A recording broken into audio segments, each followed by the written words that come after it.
Ya, kalau kita lanjutkan kembali, kami masih terus mengundang Anda untuk ikut berpartisipasi dalam tema kita kali ini soal Megawati yang sering kali mengkritik administrasi pemerintahan Jokowi JK.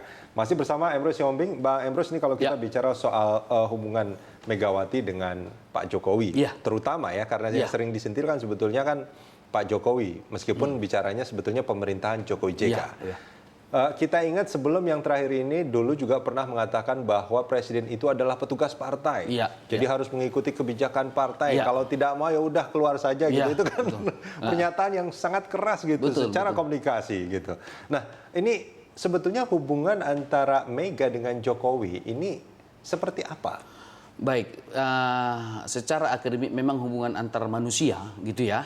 Jangankan Jokowi dengan Megawati, fluktuatif kok. Tidak ada yang mendatar, tidak ada flat, tidak ada tinggi atau pasti ada turun naik.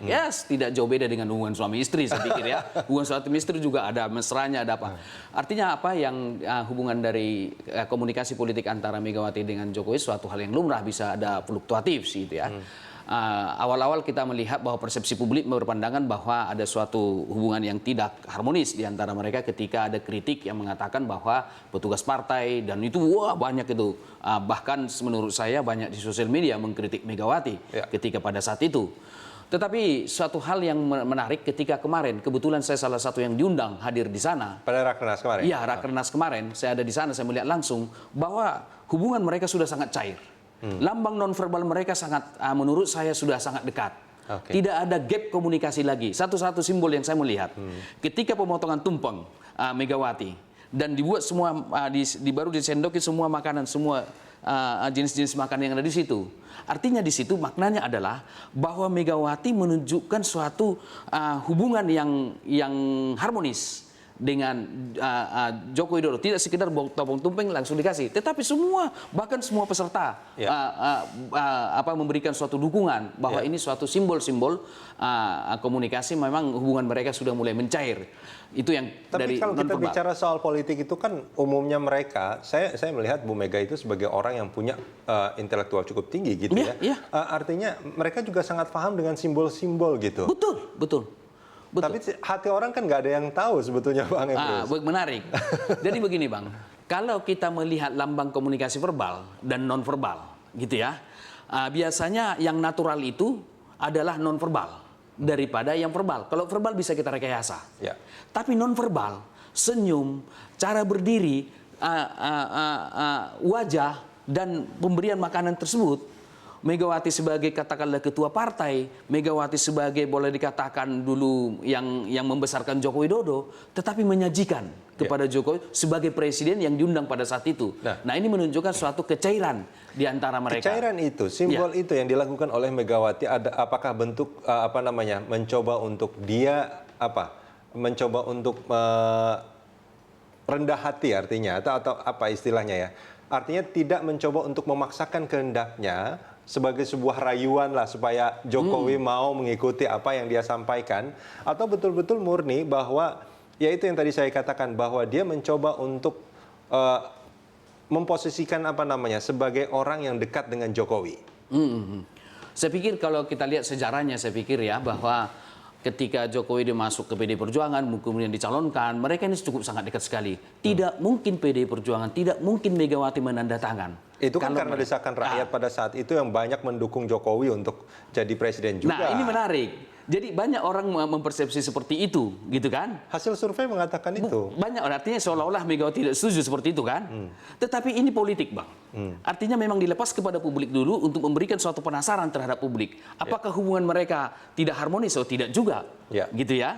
Jadi ini sebagai suatu... Dulu mungkin bukan hubungannya tidak harmonis Bang Emrus. Yang kita lihat adalah kita masih banyak melihat billboardnya Bu Mega pada saat akan pilpres. Artinya kan kalau itu secara simbol juga mengatakan bahwa Bu Mega juga ada keinginan untuk maju juga. Betul, benar sekali itu. Memang artinya ada keinginan itu. Tetapi Megawati melihat bahwa memang respon masyarakat dan bukan berarti hubungan mereka tidak Iya, baik. iya. Nah, justru ini adalah sifat yang diberikan oleh Megawati. Dia siap untuk tidak mencalonkan diri karena ini mendapat respon. Jadi artinya dalam tanda kutip pada saat itu, Iya. ya saya sodorkanlah anak saya, kan kira-kira begitu ya, karena dia kader partai, ya sekarang presiden gitu ya.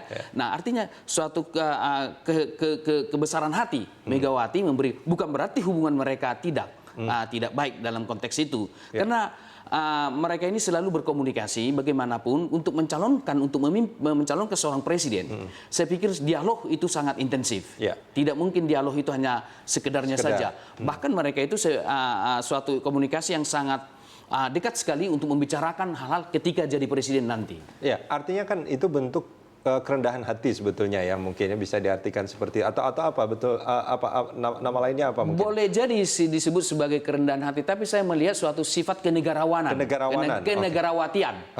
Kenegarawatian. Karena perempuan. Kenegarawatian yang ditunjukkan oleh Megawati. Ya, sifat seorang negarawati itu. Jangan-jangan pada akhirnya dengan banyaknya kritik yang disampaikan, dia adalah petugas partai segala macam, ini sifat negarawannya akhirnya ada pamrihnya nantinya seperti itu. Agak-agak ini pertanyaan sangat hipotetis, tapi saya bisa jawab bahwa ketika pidato Megawati kemarin, mungkin itu bisa menjawab ini, bahwa PDI Perjuangan tidaklah selalu mendekatkan kepada kekuasaan, tetapi bagaimana posisi PDI Perjuangan dekat dengan rakyat, sama-sama menangis, sama-sama tertawa dengan rakyat. Nah, ada orang misalnya ketika berkuasa, ketika seseorang berkuasa, orang mendekat kepada kekuasaan tersebut. Nah, kalau itu yang dikejar oleh Megawati, saya kira Megawati tidak akan mengkritik lagi, gitu kan? Artinya bahwa dia akan tetap memberikan suatu kedekatan sehingga bisa kader-kader mereka lebih banyak di PD Perjuangan. Tidak, tetapi ini suatu sifat yang menurut saya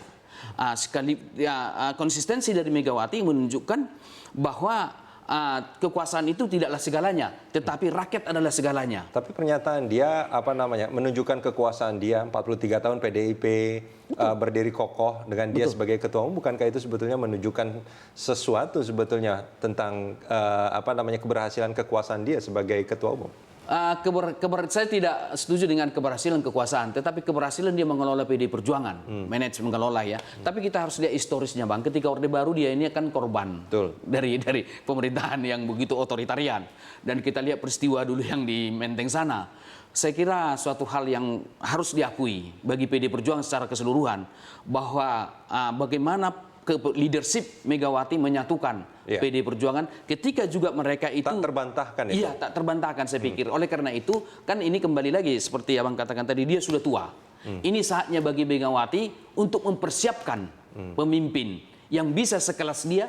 Sekelas itu bukan berarti sekedar intelektual, tetapi sekelas yang bisa menyatukan. Sebab pengelolaan suatu partai, yang penting itu adalah menyatukan berbagai faksi-faksi yang ada di dalam. Anda ingin mengatakan bahwa seandainya administrasi pemerintahan Jokowi ini berhasil, itu juga merupakan keberhasilan Mega karena dialah sebetulnya yang membawa dan Jokowi. sekaligus mengkritik. Jadi artinya bahwa Joko Widodo di dalam pengawasan daripada legislasi melalui fraksi PDI Perjuangan. Bang Emrus, kita jelas sebentar. Kita akan lanjutkan segmen berikut.